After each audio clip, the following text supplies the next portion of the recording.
Vous avez totalement raison, parce que lorsque je suis devenue résiliente, les choses ont changé. Ma façon de voir les choses a changé. Je suis devenue beaucoup plus forte, déterminée, confiante, battante. Mon objectif de vie a été très clair. Et je pense que c'est ce qui a fait de moi la femme que je suis aujourd'hui.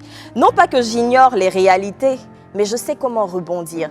J'ai compris que l'échec, c'était le petit cube magie là, qui rapporte du goût à la sauce. J'ai compris qu'à travers un échec, vous pouvez énormément apprendre. Je suis devenue ce que je suis aujourd'hui sans avoir été accompagnée, mais simplement parce que j'ai appris des nombreux échecs que j'ai vécus. Aujourd'hui, je suis forte et je suis prête. Peu importe les échecs, je suis devenue cette jeune femme qui croit en elle, qui a confiance en elle et qui sait où est-ce qu'elle va. J'ai une vision et une vision claire. Oprah Winfrey dit ceci, « Créez la vision la plus haute et la plus grande parce que vous devenez ce en quoi vous croyez. Je crois que je peux faire des choses extraordinaires. » Et c'est fou parce que parfois, quand je parle de moi et de ce que je veux, certaines personnes me disent « c'est impossible, tu n'y arriveras pas ». Mais je sais que c'est possible. Je sais parce que je suis préparée mentalement pour la suite de mon histoire. Quand j'étais plus jeune, j'ai établi une sorte de petite liste que je vais vous lire rapidement. Et cette liste m'a tellement aidée.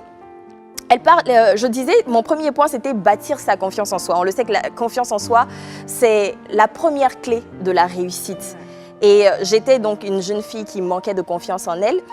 Pour le faire, j'ai dû me donner quelques petits challenges. Par exemple, parler en public à l'époque, pour moi, c'était juste impossible. Hein.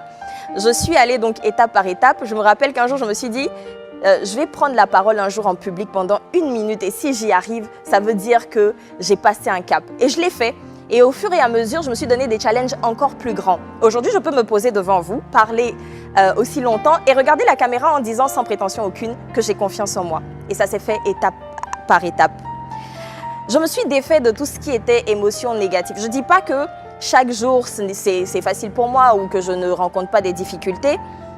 Mais j'ai ma façon à moi de laisser la vie faire les choses. Quand je me lève de mon lit, je suis très positive. Je suis positive et tous ceux qui me connaissent savent, vous me verrez tout le temps en train de sourire. Pas parce que je n'ai pas de problème, mais parce que j'ai confiance en un être suprême, j'ai confiance en l'avenir, tout simplement. J'ai décidé donc aussi de rêver grand. Je dis souvent aux gens qu'avant mes 35 ans, je serai dans le classement Forbes des femmes africaines les plus riches. Et on me dit, mais qu'est-ce qu'elle raconte? Amen. J'y crois. Je ne sais pas comment est-ce que ça va arriver, mais je me dis que le destin, l'avenir, l'univers peut-être m'ouvrira des portes parce que je ne suis pas du genre à dormir. Je me donne les moyens d'atteindre mes objectifs. Et pour ne pas être très longue, je terminerai simplement par faire preuve de gratitude. C'est très important. On a constamment envie d'avoir plus. On rêve de beaucoup plus, une grande voiture, une plus grande maison, etc.